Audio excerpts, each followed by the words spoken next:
Iaitu unit pertama tentang konsep muamalah Islam dan unit yang kedua tentang jenis akad dalam muamalah. Cuma untuk hari ni Ustazah akan terangkan unit yang pertama dulu, iaitu berkaitan dengan konsep muamalah dalam Islam. Okey. Sekiranya ada apa-apa persoalan, baik Ustazah Salina akan bantu Ustazah untuk di bahagian chat. Jika ada persoalan, kamu boleh soal di situ. Kalau tajuk ke, kamu tak faham ke, tolong tanya di bahagian chat tu. Okey. Jadi Ustazah teruskan untuk konsep muamalah Islam. Okay, pernah dengar perkataan konsep? Okay, apa dia maksud konsep agaknya? Apa dia agaknya maksud konsep? Ada yang tahu? Ciri-ciri. Ya? Ciri-ciri? Apa agaknya konsep? Konsep ni adalah berkaitan dengan perkara asas, okey, dalam muamalah Islam. Okey, konsep dalam muamalah dalam Islam ni, okey, saya akan terangkan ada 5 perkaitan ataupun konsep itu, iaitu untuk hari ini. Yang pertama, kamu akan tahu tentang maksud, hukum dan dalil muamalah Islam. Yang kedua, saya akan terangkan tentang matlamat pensyariatan muamalah dalam Islam. Okay, yang ketiga, di bawah konsep muamalah dalam Islam juga kita akan belajar tentang kepentingan memahami dan mengamalkan muamalah Islam. Yang keempat, unsur yang diharamkan dalam muamalah Islam. Apakah dia unsur-unsurnya? Apakah dia perkara yang dilarang berlaku dalam muamalah Islam? Dan yang kelima, kita akan belajar di bawah konsep muamalah Islam juga tentang pengertian akad, rukun akad dan syarat akad dalam muamalah Islam. Jadi ada 5 perkara yang kita akan belajar hari ini dan Ustazah akan pastikan dan mengharap supaya kamu dapat absorb kelima-lima perkara ini. Walau tak banyak pun tak apa, tapi sekurang-kurangnya kamu boleh faham. Sekiranya tak faham, tolong bagi tahu dalam chat tu. Maklumkan kepada Ustazah, kerana ramai Ustazah dalam chat tu yang boleh baca soalan kamu. Yang boleh bantu Ustazah untuk jawab. Okey. Ada 5 perkara berkaitan dengan konsep muamalah dalam Islam. Okay, kita tengok. Okey. Yang pertama, di bawah konsep muamalah Islam, kita nak tahu apakah dia maksud muamalah. Pernah dengar perkataan muamalah kan? Jadi apakah dia maksud muamalah? Muamalah ialah hukum syarak yang berkaitan urusan keuangan. Seperti jual beli, sewa, simpanan dan sebagainya. Okey, selain daripada jual beli, sewa, simpanan, apakah agaknya yang berkaitan dengan muamalah ni? Ada siapa boleh jawab tak? Kalau kamu pernah dengar apa saja berkaitan dengan keuangan, apa dia selain daripada jual beli? Gadai. Dia? Siapa yang jawab tu? Gadaian. Aiman tadi yang jawab ya? Siapa? Aiman. Aiman. Okey, bagus Aiman. Gadaian, bagus. Pernah dengar perkataan gadai kan? Kalau dalam bahasa Arabnya ar-rahnu. Okey, selain daripada gadai, juga pinjaman, proses pinjaman. Tahu pinjam? Pinjam bank. Tahu. Okey, jadi semua itu adalah berkaitan dengan muamalah. Okey, urusan keuangan. Okey, kemudian apakah hukum muamalah dalam Islam? Okey, hukumnya ialah harus. Diharuskan dalam Islam. Kenapa diharuskan dalam Islam ni? Nanti kita tengok apakah dia matlamat dia. Baik, kemudian dalil nakli berkaitan dengan muamalah. Kalau kita tengok dalam Al-Quran ada banyak berkaitan dengan dalil ataupun firman Allah yang berkaitan dengan muamalah. Jadi kita ambil satu saja daripada surah Al-Baqarah ayat 275. Iaitu Bismillahirrahmanirrahim. Wa ahallallahu al-bai'a wa harrama riba.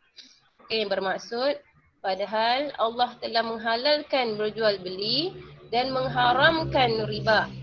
Jadi dalam ayat ini menjelaskan bahawa Allah telah menghalalkan perbuatan berjual beli itu dan mengharamkan perbuatan riba.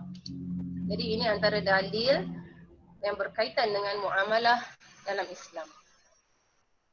Seterusnya, kita akan tahu tentang matlamat. Apakah dia matlamat? Matlamat ialah tujuan. Kan? Apakah tujuan disyariatkan pensyariatan muamalah dalam Islam? Okey, apakah tujuannya? Apakah matlamatnya? Kenapa disyariatkan muamalah dalam Islam ni? Apa keperluannya? Apa sebabnya? Okey, yang pertama kita tengok menunjukkan keadilan Allah dalam mengatur urusan kehidupan manusia. Okay, menunjukkan keadilan Allah dalam mengatur urusan kehidupan manusia. Jadi menunjukkan Allah itu maha adil, okay, dalam mengatur urusan kehidupan manusia dalam semua aspek. Tak kira lah aspek jual beli ke, aspek pinjam meminjam ke, segala aspek. Kalau kita tengok aspek lain lah, politik, ekonomi, menunjukkan keadilan Allah dalam mengatur urusan. Kita ni duduk sebagai umat Islam, duduk di muka bumi ni dalam sentiasa berada di dalam aturan Allah. Okay, dan kita pun hidup dalam berperaturan kan. Jadi yang pertama, kenapa disyariatkan muamalah ni? Sebagai tanda Allah itu adil dalam mengatur urusan kehidupan manusia. Okay, yang kedua, apakah matlamat pensyariatan muamalah dalam Islam? Yang kedua ialah untuk mengiktiraf pemilikan harta melalui akad yang sah.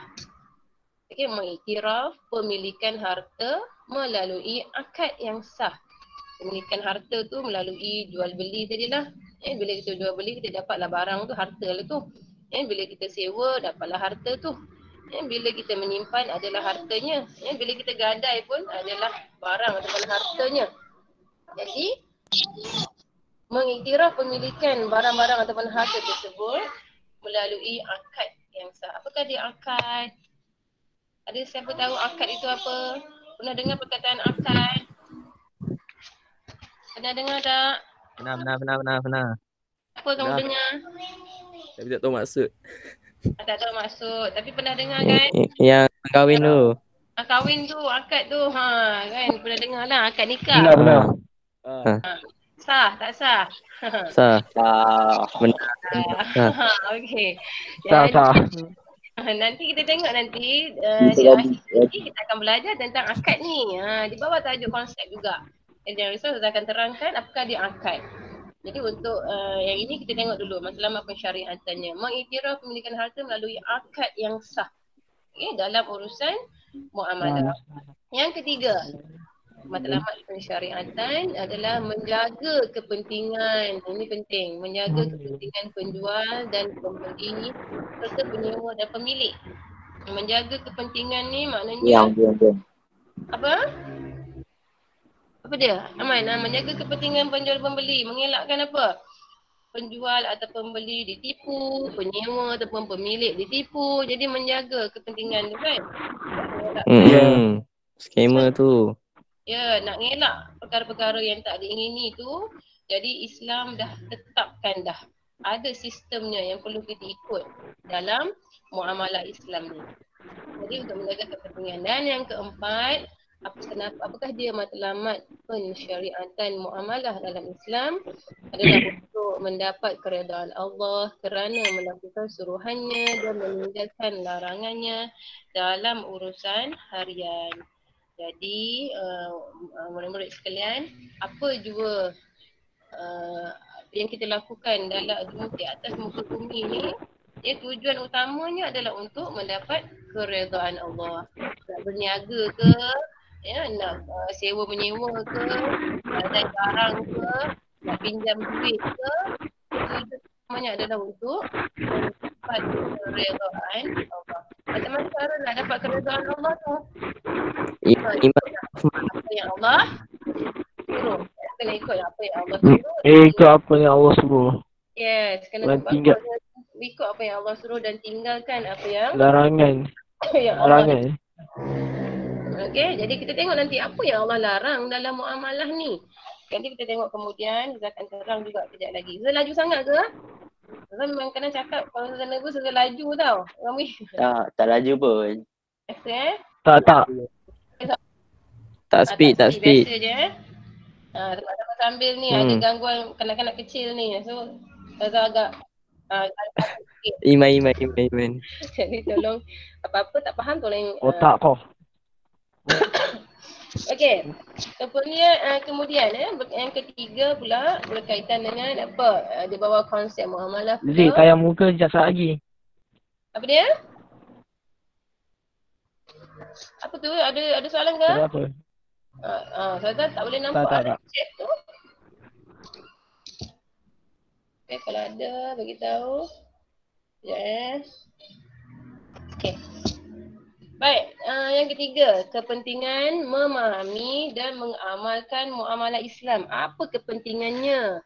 Kenapa kita perlu memahami betul-betul konsep muamalah ni dan kenapa kita kena mengamalkan muamalah Islam ni dalam kehidupan seharian kita? Apa kepentingannya? Kenapa? Kenapa kita kena buat? Ya, kalau orang tanya, orang bukan Islam tanya, kenapa you kena ikut muamalah Islam ni? Kenapa? Jadi kamu boleh jawab. Okay, yang pertama, terdapat dalil nakli tentang tuntutan. Tentang tuntutan beramal dengan muamalah Islam.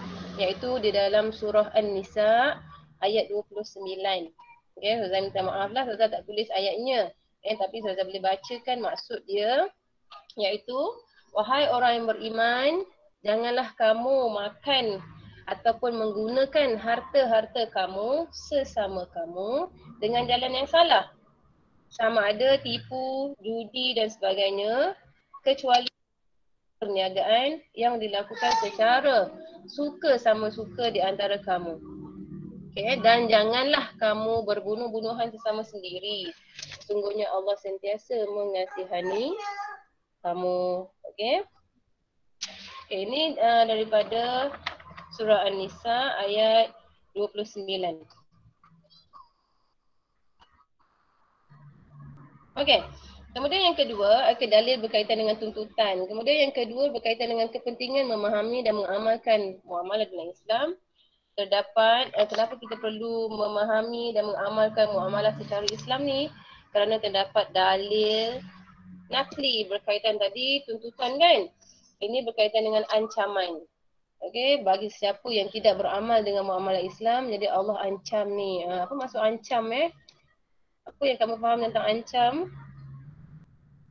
Boleh bagi tahu? Kena. Apa agaknya ancaman? Selain daripada ancam ni apa ni? Allah bagi peringatan ni kan? Betul. Betul. Benar. Betul. Jadi ancaman sekiranya kita tidak beramal dengan muamalah itu. Okey, apa ancaman dia? Baik, firman Allah Subhanahu Wa Taala dalam surah Al-Mutaffifin, ayat 1 hingga 6. Okey, antara maksudnya ialah kecelakaan besar bagi orang-orang yang menipu dalam timbangan dan sukatan. Celaka tu Allah kata tu kan. Maknanya dah besar sangat dosa tu. Bagi orang yang menipu dalam timbangan dan sukatan, iaitu mereka yang apabila menerima sukatan dari orang lain, mereka mengambilnya cukup. Dan sebaliknya, bila mereka menyukat atau menimbang untuk orang lain, mereka kurangi. Bila dia terima daripada orang cukup, tapi dia nak jual ke orang, sukat atau timbang, dia kurangi. Tidakkah mereka menyangka bahawa mereka akan dibangkitkan semula, iaitu sesudah mati, pada hari kiamat yang amat besar huru-haranya, hari berdiri manusia menghadap Tuhan sekalian alam. Jadi di akhirat nanti kita akan berdiri di depan Allah untuk menjawab. Kenapa kita melakukan penipuan dalam sukatan tu? Jadi Allah dah ancam dah, Allah dah larang dah dalam Al-Quran ni.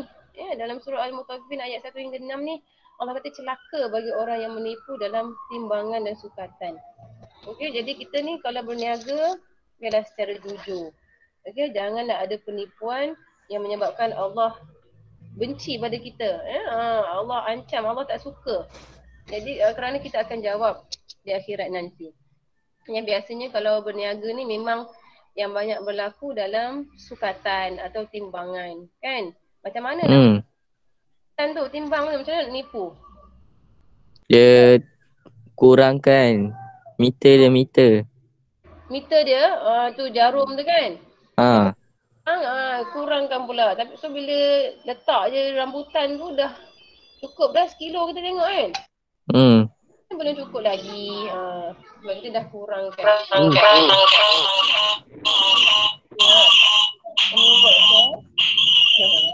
Apa tu? Bising tu. Ada anak juga ke tu? Akid dia. Okey, seterusnya. Yang ketiga, apakah dia kepentingan memahami dan mengamalkan muamalah dalam Islam? Baik. Selain daripada tuntutan dalam Al-Quran tadi, dalam surah An-Nisa, kemudian ancaman Allah Subhanahu Wa Taala pula dalam surah Al-Mutaffifin, terdapat juga hadis berkaitan keprihatinan Nabi sallallahu alaihi wasallam dalam menjaga muamalah dalam Islam ni. Betapa Nabi sallallahu alaihi wasallam menjaga kebaikan, kepentingan kita beramal dalam muamalah secara Islam.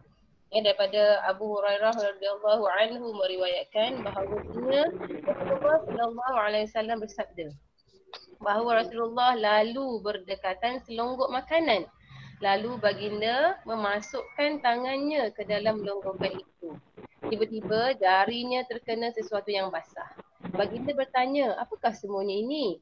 Jadi tuan kedai menjawab, makanan ini terkena hujan, wahai Rasulullah.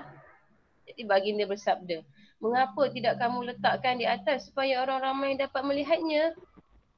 Dan Rasulullah sambung, sesiapa yang menipu, maka dia bukan daripada kalanganku. Riwayat daripada Abu Hurairah. Baik.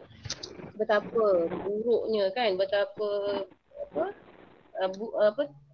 takutnya kesan orang yang menipu dalam jual beli ni.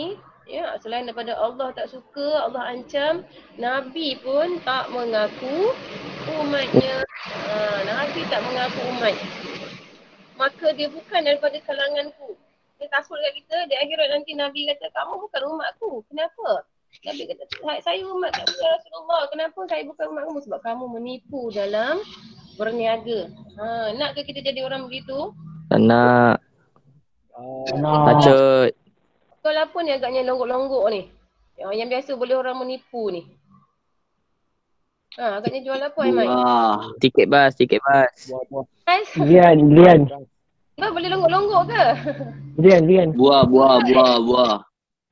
Buah durian. Buah durian kan? Durian tu boleh juga tengok-tengok kan? Buah kacang. Ambil. Ini yang kita tak boleh nampak ni. Yang kita tengok elok je atas tu. Tiba-tiba bahagian bawah tu basah pula, busuk. Apa agaknya buah-buah tu? Banyaklah buah-buah yang kecil-kecil. Buah apa tu? Buah apa? Buah duku. Buah langsat kan? Tengok elok kan. Bila kaup tu kita kaup sekali dekat bahagian bawah kan? Ada yang busuk. Jadi ada penipuan. Orang yang jual durian ni je scam orang. Kerja. Durian pula. Nak durian juga. Banyak lah. Okey. Jadi bila ada penipuan maka Rasulullah sallallahu alaihi wasallam Nabi tak mengaku umat. Jadi hati-hati. Kalau kamu satu hari nak berniaga kan nanti jangan adalah penipuan sebegitu sekali Langsung jangan ada penipuan. Baik, kepentingan yang ketiga. Apa kepentingannya memahami dan mengamalkan muamalah Islam? Baik, kita boleh tengok melalui perbandingan antara muamalah Islam dengan muamalah secara konvensional. Kalau konvensional ni maknanya segala urusan perniagaan yang diamal ataupun diuruskan, bersumberkan kepada pemikiran manusia semata-mata. Okey, itu secara konvensional. Maknanya ianya boleh berubah ikut masyarakat, ikut sukati kita lah. Ini konvensional. Jadi kita nak tengok perbezaan di antara muamalah Islam dan konvensional. Yang pertama perbezaannya ialah muamalah Islam bersumberkan dalil Al-Quran dan Sunnah. Yang kalau kita tengok tadi dah ada dalil yang kita bacakan kan, yang saya baca tadi. Jadi dah terang dan jelas bahawasanya muamalah secara Islam ni adalah bersumberkan merujuk kepada Al-Quran dan Sunnah. Itu yang mesti kita amalkan. Manakala muamalah secara konvensional bersumberkan teori dan pemikiran manusia semata-mata. Okey, hanya menggunakan otak manusia semata-mata. Ianya boleh berubah ikut kepada pemikiran manusia. Jadi ikut suka-suka hati, boleh ubah. Tak bolehlah gitu. Jadi kalau Islam, kita memang rujuk pada Al-Quran dan hadis. Jadi itu yang pertama perbandingannya. Perbandingan yang kedua, muamalah Islam mengharamkan riba. Nanti kita tengok apakah dia maksud riba ni sebenarnya. Tadi sudah sebut riba Nanti kita tengok apakah dia maksud riba. Jadi Islam mengharamkan riba. Manakala konvensional mengamalkan riba. Dibuat pula riba. Yang ketiga, perbandingan ketiga. Ya, muamalah Islam bebas dari unsur judi dan gharar. Allah, apa pula gharar ni? Kalau judi kita pernah dengar kan? Gharar ni apa? Roro tak tahu. Orang tak tahu tak apa, nanti Ustaz bagi tahu sekejap lagi. Manakala konvensional mengandungi unsur judi dan gharar. Ada pula unsur judi dan gharar. Kita tengok apa dia gharar. Baik, kemudian perbandingan yang keempat, muamalah Islam berteraskan keimanan kepada Allah Subhanahu Wa Taala. Yang kita tengok tadi, kepentingannya adalah untuk mencari manakala muamalah secara konvensional keuntungan semata hanya berteraskan kekayaan dan keuntungan semata.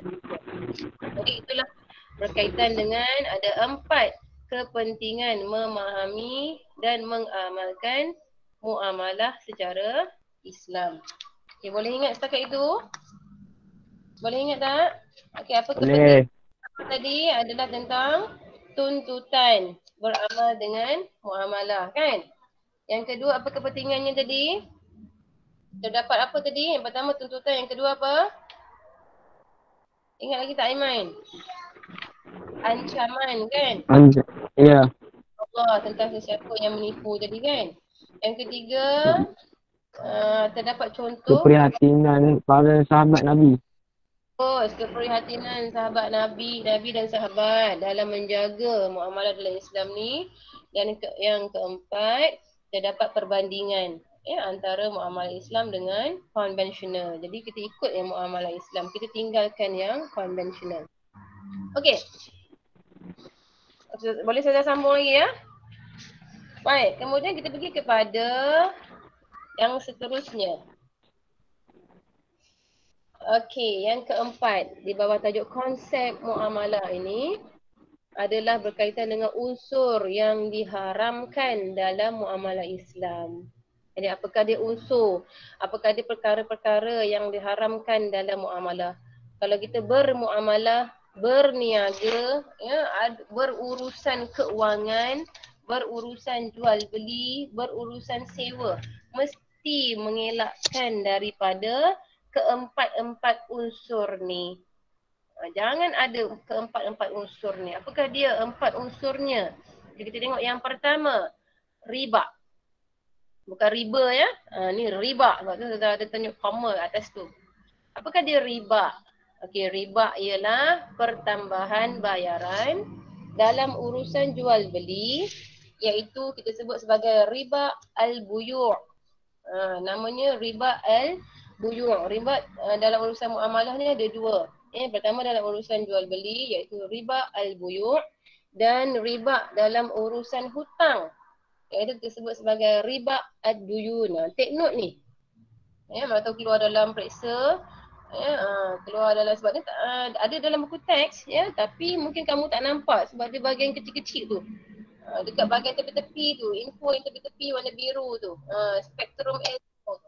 Jadi mungkin ada di situ yang kamu tak perasan. Jadi riba ni ada 2 dalam urusan jual beli, iaitu riba al-buyu' dan dalam urusan hutang, iaitu riba ad-duyun. Okey, jadi apa contoh riba? Okey, contohnya Zula bagi contoh yang ringkas kat situ. Saya baca daripada buku teks ni Okey, Aiman berhutang daripada Ilham sebanyak RM100 dengan syarat Aiman mesti bayar dengan harga RM110. Atau arti kata lain, okey kau nak hutang aku RM100 kan? Nanti kau bayar RM110 tau. Lebih lah. itulah kaedahnya riba. Jadi berdosa dalam Islam diharamkan. Jangan buatlah.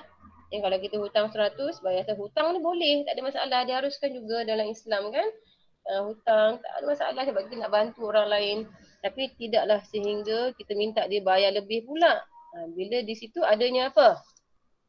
Dia minta bayar lebih tu adanya apa kat situ agaknya yang jadi tak boleh ni riba ni. Hutang 100 kena bayar 110. Adanya perkara lain apa kat sini? Pertambahan, okey, sepatutnya kita nak membantu kan. Tapi bila ada pertambahan ni jadi apa pula tu? Beban kan. Menindas. Ya bagus. Subhanallah. Masya-Allah. Pagi-pagi ni kan banyak idea ni, otak ni bergeliga lagi ni. Menindas lah. Sepatutnya kita nak membantu kawan tu. Tapi bila kita suruh dia bayar lebih pula, ada penindasan kat situ. Jadi sebab itulah Islam mengharamkan riba. Okay. Good. Yang kedua. Gharar. Okay. Cuba sebut. Gharar. Gharar.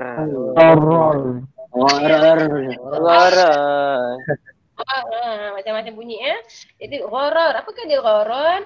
Kesamaran. Sama-sama dalam urusan muamalah. Kenapa disebut sama-sama ni? Kesamaran ni. Ya, nampak tak nampak kesamaran ni maknanya nampak tak nampak macam mana dikatakan kesamaran dalam urusan muamalah. Okey, saya bagi contoh situ, jual burung di udara, jual burung liar di udara. Macam mana itu yang dikatakan sama? Macam mana kita nak jual burung yang berada di udara tu? Kita nak cakap dengan pak cik tu pun macam mana? Pak cik saya nak burung tu, tapi burung dia terbang. Kan kecuali memang kita dah ada dengan peniaga tu kan, itu lain. Memang dia dah letak dalam sangka dah. Okey, saya nak burung ni. Dah nampak. Adalah bendanya. Tapi yang jadi gharar itu sama sebab apa? Sebab burung-burung tadi masih belum lagi dimiliki oleh peniaga tu. Yang masih berterbangan lagi. Jadi, itu yang dinamakan kesamaran. Haram kita berjual beli. Ya, urus niaga ataupun jual beli dalam istilah gharar. Okay, contohnya jual burung di udara. Ataupun contoh lain yang boleh saya bagi, jual ikan di lautan. Ikan tu belum lagi orang tangkap, belum dapat lagi ni. Kamu nampak dia lompat-lompat dekat tengah laut tu, kamu nak beli. Saya nak beli ikan tu. Jadi belum penangkap ikan tu siapa? Tangkap ikan pula kan. Belum lagi dapat dekat dia peniaga, kamu dah nak beli. Jadi urusan jual beli itu dilarang sama sekali. Jadi itu dinamakan gharar, kesamaran. Contohnya jual burung di udara. Saya bagi ringkas sahaja dia punya contoh. Kamu kena ingat sebab lepas ni kamu kena jawab quiz. Dia saya bagi pula Google Form. Boleh jawab. InsyaAllah bila kamu refer nota ni kamu boleh jawab. Baik, yang ketiga, apakah dia unsur yang diharamkan dalam muamalah Islam? Akhirnya unsur yang ketiga ialah judi. Biasa dengar perkataan judi kan? Biasa dengar, memang selalu dengar judi. Apa dia judi? Adalah perbuatan yang melibatkan pertaruhan sesuatu yang berharga. Saya rasa tak perlu nak jelaskan banyak-banyak kot. Kamu tahu dah, faham dah ni kan. Perbuatan yang melibatkan pertaruhan. Bertaruh. Biasanya bertaruh duit. Ataupun bertaruh benda-benda lain yang berharga. Contohnya bertaruh wang dalam perlumbaan. Contoh lumba haram. Okey, kita tongkong ni. Istilahnya biasa tongkong kan. Kau bayar RM10, dapatlah RM100. Okey, siapa menang? Duit ni kau dapat. Itu yang dinamakan judi. Jadi, jangan kita buat dalam urusan muamalah. Ianya diharamkan. Bila ada unsur-unsur judi dalam urusan perniagaan kita tu, maka jangan buat.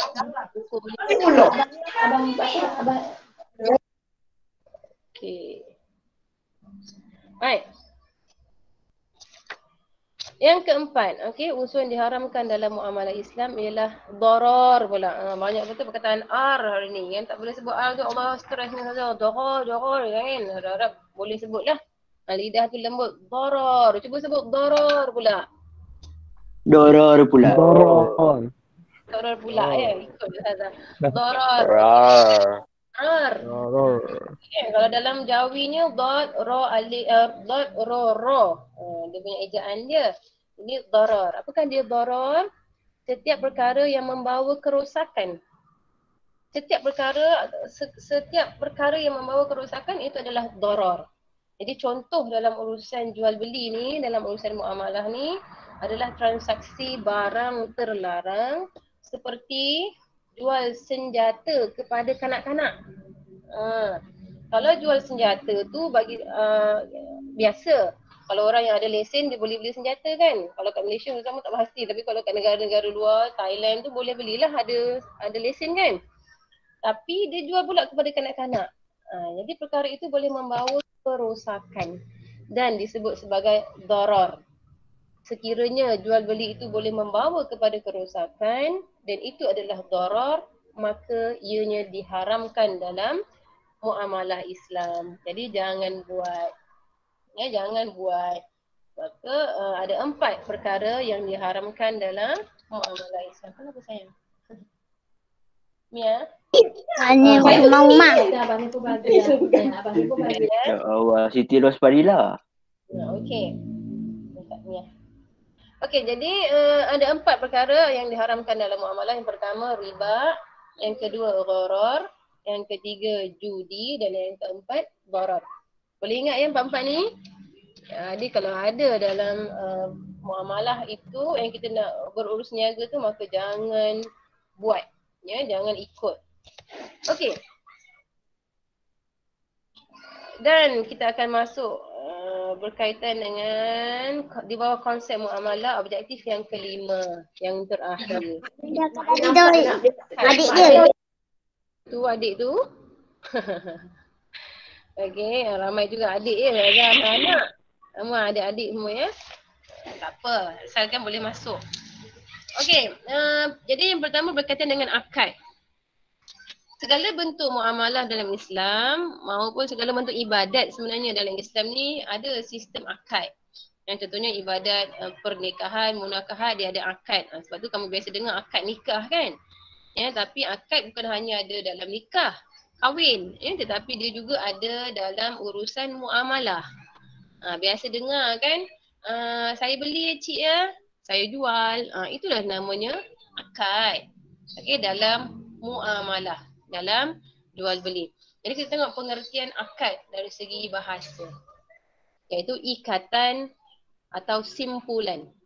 Manakala dari segi istilah, akad ialah ijab dan kabul dalam urusan perniagaan dan keuangan. Okey, ijab dan kabul pun biasa dengar lah dalam akad nikah aja kan. Tapi tak ada. Dalam muamalah juga ada ijab dan kabul. Kalau saya sebut tadi mula-mula, saya beli, saya jual. Itulah ada ijab dan kabul dalam urusan perniagaan dan keuangan. Ataupun perkataan-perkataan yang lain yang boleh difahami, yang ada berkaitan dengan saya beli, saya jual, yang boleh kita faham. Ya, yang itu menandakan kita bersetuju dengan kedua-dua urusan jual beli itu, transaksi itu. Okey. Kemudian kita tengok rukun akad. Yang kedua tadi, yang pertama maksud rukun. Baik, rukun akad ada 3. Ada berapa rukun akad? Ada berapa rukun akad? 3. Yang pertama, 3. pihak yang berakad. Bila sebut rukun, okey, saya nak ingatkan banyak kali bila dalam ibadah kita bila sebut je rukun, mesti kena ada semua perkara-perkara dalam ibadah tu. Kalau tak ada salah satu rukun ni, maka tak sahlah kita punya ibadah tu. Sebab tu tadi mula-mula kita dah belajar tentang matlamat pensyariatan muamalah tadi. Yang kedua, mengiktiraf pemilikan harta melalui akad yang sah kan. Itu yang saya kata, macam mana kita nak tahu akad tu sah ke tidak. Kalau kita nak tahu akad tu sah ke tidak, mesti mencukupi. Mesti cukup rukun dia. Ada berapa rukun akad saja? Rukun akad ada 3. Kalau ada 3-3 ni, maka sahlah. Sahlah urusan muamalah tu. Okay, yang pertama, pihak yang berakad. Siapa dia pihak yang berakad? Penjual dan pembeli lah. Ya, kalau kita berurus niaga, jual beli ke, sewa ke, ya, ada barang Tak ada pula pihak yang berakad tu. Tak ada orang yang sewa, tak ada orang yang menjual, tak ada yang beli. Maka tak sahlah akad tu. Ataupun ada penjual pembeli tapi sesuatu yang diakadkan tak ada barang pula. Maka akad itu tidak sah. Jadi macam mana kita nak kenal pasti akad itu sah? Mesti ada ketiga-tiga rukun ini. Yang pertama, pihak yang berakad, iaitu penjual dan pembeli. Yang kedua, mesti ada sesuatu perkara yang diakadkan, iaitu harga dan barang. Okey, dan yang ketiga mesti ada sirah. Okey, apa dia yang ketiga? Mesti ada. Cuba sebut apa dia sirah. Sirah. Apa dia sirah? Ijab dan kabul. Ijab dan kabul. Sirah ni maknanya lafaz. Lafaz apa? Lafaz ijab dan kabul. Macam mana lafaz ijab dan kabul dalam muamalah ni? Kita tengok nanti kejap lagi. Okey. Jadi ada 3 rukun akad. Ketiga-tiga rukun ni mesti ada dalam urusan muamalah Islam. Dalam urusan perniagaan, dalam urusan jual beli, dalam urusan sewa. Mesti kena ada ketiga-tiga perkara ni. Kalau tak ada, maka tidak sahlah akad itu. Okey? Baik, kita tengok syarat. Kita dah nak habis ni ya. Jadi kita tengok syarat. Yang pertama, pihak yang berakad, iaitu penjual dan pembeli. Apakah syaratnya? Okey, syaratnya ialah yang pertama, penjual dan pembeli mestilah telah baligh dan berakal. Apa makna baligh? Iaitu telah cukup umur dan berakal. Berakallah bukan gila. Kemudian yang kedua, melibatkan dua pihak dan bebas membuat pilihan. Yang kedua, berkaitan dengan penjual pembeli mesti melibatkan dua pihak, penjual dan pembeli. Dan penjual dan pembeli tadi bebas membuat pilihan. Saya tak nak belilah yang ni sebab tak cantik, tak elok. Saya nak beli yang ni. Jadi kita bebas membuat pilihan. Penjual pula tak boleh paksa. Beli juga. Tak boleh lah. Jadi kita bebas membuat pilihan, maka itulah akad yang dibenarkan. Itu syaratnya. Dan yang ketiga, penjual dan pembeli mampu mengurus hartanya sendiri. Sebab itulah syarat yang pertama tadi baligh dan berakal. Dia tidak gila dan telah cukup umur sebab mesti mampu mengurus hartanya sendiri. Harta tu maknanya barang yang dibeli ataupun yang diurus niagakan tu lah. Okey. Baik, yang kedua, berkaitan dengan akad yang kedua, rukun akad yang kedua ialah sesuatu perkara yang diakadkan. Apa dia? Iaitu mesti ada barang dan harga. Apakah syarat harga dan barang tadi? Harga tu bayaran lah. Barang tu barang lah. Yang pertama syaratnya mesti wujud harga dengan barang tadi wujud ketika akad berlaku. Dalam satu majlis. Maknanya wujud ketika akad tu berlaku. Ada barang, majlis mean kita pergi kedai beli barang, kita bawa duit lah. Kita nakkan barang tu. Ada duit lah, ada bayaran untuk kita bayar kepada penjual dan kita ambil barang sebagai pembeli. Jadi wujud ketika akad itu berlaku. Barang atau perkhidmatan yang diakadkan itu halal. Mestilah kita nak berjual beli barang-barang yang halal, barulah dibenarkan oleh syarak. Apa dia barang atau perkhidmatan yang haram? Yang tak dibenarkan syarak ni apa agaknya? Jual beli apa ni? Barang yang haram ni? Arak. Arak. Lagi selain daripada arak, apa agaknya yang haram? Tapi boleh berlaku jual beli kat ni, apa dia?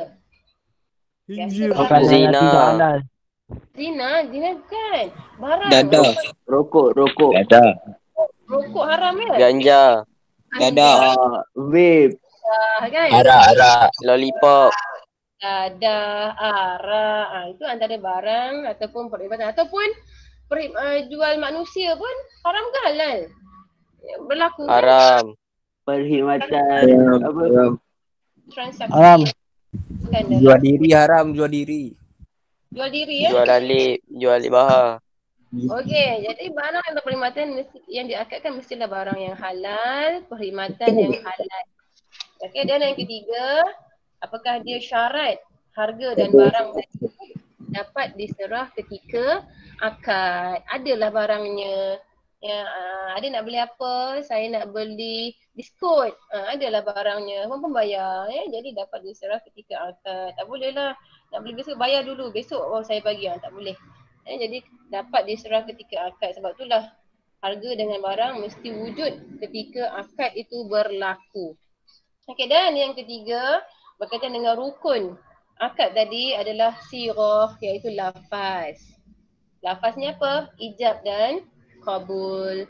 Okey, syarat ijab dan kabul yang pertama mesti sepadan. Lafaz ijab dan kabul adalah sepadan. Ada highlight itu sepadan. Apa maksud sepadan? Maknanya samalah. Contohnya Ali. Saya beli baju ni dengan harga RM100. Ahmad pun jawab. Ahmad ni kedai ni, orang kedai. Ya, saya setuju menerima tawaran tersebut. Okey, ini yang dinamakan lafaz ijab dan kabul yang sepadan. Ataupun perkataan-perkataan yang lain yang memberi erti yang sama dengan yang membawa maksud kedua-dua belah pihak bersetuju dengan tawaran yang diberi.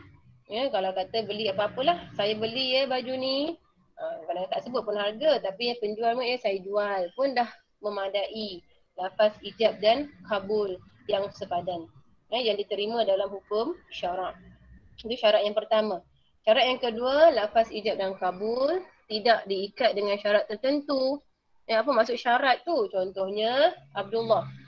Saya jual basikal ni dengan harga RM1,000 bila saya sambung pelajaran ke luar negara. Bila ada perkataan bila tu, saya highlight kat situ, itu yang dinamakan syarat. Dia jual basikal tu dengan harga RM1,000 dengan bersyarat pula. Syaratnya apa? Bila dia sambung pelajaran ke luar negara. Jadi lafaz ijab dan kabul ini diikat dengan syarat tertentu, maka tidak dibolehkan. Jadi syarat ijab dan kabul mesti tidak diikat dengan syarat tertentu. Okey. Dan yang ketiga, lafaz ijab dan kabul dalam satu pertemuan. Tadi kita dah sebut dah, ya. Dalam satu majlis, dalam satu akad itu berlaku. Jadi ketika akad itulah ketika urusan jual beli itu berlakulah lafaz ijab dan kabul dalam satu pertemuan. Bertemu kedua-dua belah pihak. Okey. Boleh faham setakat itu? Boleh. Boleh. Tempat kereta api lalu ni. Tapi boleh dengar suara Ustazah ya? Boleh. Nampak agak Ustazah kat mana ni? Dekat dengan kereta api ni. Okey. Jadi itulah dia tajuk kita hari ini, iaitu konsep muamalah Islam. Yang pertama kita dah belajar tentang maksud, hukum dan dalil muamalah. Yang kedua kita dah belajar tentang matlamat ataupun tujuan disyariatkan muamalah. Yang ketiga kepentingan memahami dan mengamalkan muamalah. Dan yang keempat unsur yang diharamkan dalam muamalah. Kita dah belajar tadi ada 4 unsur. Dan yang kelima kita belajar tentang apa tadi yang terakhir? Apa satu yang terakhir tadi kita belajar? Rukun akad. Akad, bagus. Akad. Apakah dia akad? Apakah dia rukun akad? Dan apakah dia syarat? Syarat akad. Jadi selesai untuk penerangan Ustazah hari ini. Okey. Di sini kuis pantas. Kamu jawablah dengan pantas. Yang pertama soalannya, cuba jawab cepat-cepat. Hukum muamalah Islam adalah Harus. muamalah Islam bermaksud hukum syarak yang berkaitan dengan urusan Sisi. Kewangan. Kewangan. Kita kena kurang daripada 5 second jawab ni. Cepat guys. Kewangan. Pertama, syariatan muamalah dalam Islam kecuali satu, dua, tiga. Apa dia? C. Okey, maka orang pakai kekayaan. Okey, jawapannya. Yang keempat, riba dalam muamalah Islam maksud satu, dua.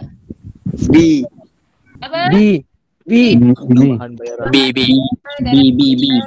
beli dan hutang. Tambahan bayaran. Boleh lagi kita pantas. Yang kelima. Okey. Masuk akad dalam muamalah Islam dari segi bahasa. Satu, dua, tiga. C. Akad. Dalam dari segi bahasa tadi apa? Hijab dan kabul. Ada? C. D, C, B. semua. C. C. Jawapannya A. Ilah Allah guys. Lah guys. Thank you for donation. Okey, maksudnya ikatan. Okey. Seterusnya. Yang mana? Okey, Fakat. Yang manakah bukan unsur yang diharamkan dalam muamalah? Bukan. Kalau horor ada tak ketik haram. C. Hutang. Bagus. Horor, judi, horor. C. Diharamkan. Menjual Cacing. di utara. Merujuk pada apa ni? C. Horor. Betul, horor. Horor. Horor. Banyak tadi. Kayu. Baik. Okey, nama lelaki umum miskin. Ini tak ada boleh sebut tapi kita tahu. Haram. Haram.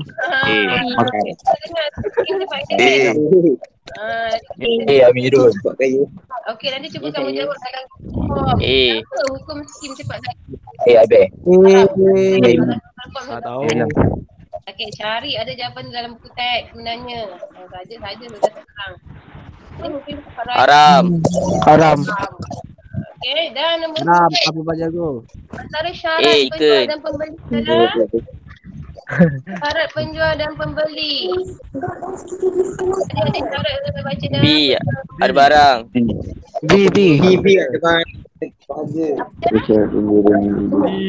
B. Ada barang saja.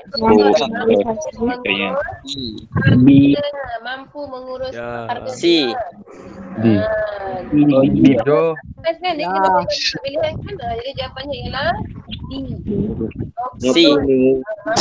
10 C. Confirm. Apa amalan tu dah? Laju je. Amalan syariah Islam. Kan bukan, maksud highlight kan tu bukan muamalah. C. B.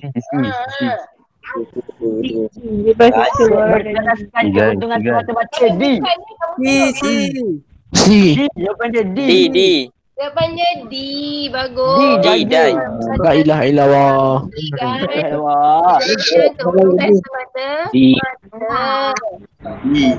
Ala gombal. Masa ni adalah muamalah konvensional. Konvensional. Muamalah Islam. Okey. Okey, baca. Saya bagi love kat situ. Ucapan penghargaan dan ucapan terima kasih kepada semua guru pendidikan Islam yang membantu dalam menjayakan kelas PDPC secara online hari ini. Ucapan tadi ada terima kasih juga diucapkan kepada semua murid yang menghadirkan diri dalam kelas hari ini. Ustazah doakan kalian semua sentiasa dalam keberkatan Allah. Kurniakan kejayaan di dunia dan di akhirat. Okey. Saya ucapkan tahniah dan terima kasih kepada semua. Ya, terima kasih kepada Ustazah Salina, Ustazah Liza, Ustazah Habibah, Ustazah Izzatul, Ustazah Absa yang terlibat Ustaz Tajuddin yang ada dalam hari ini yang membantu Ustazah. Dan tahniah kepada semua murid yang hadir. Terima kasih. Saya doakan kamu berjaya dunia dan akhirat. Baik. Amin. Sama-sama Ustazah Ustaz kamu. Kalau ringkas saja kamu akan jawab soalan Google Form yang Ustazah dah buat. Jadi ada 10 soalan saja jawab dan jawapannya kamu terima.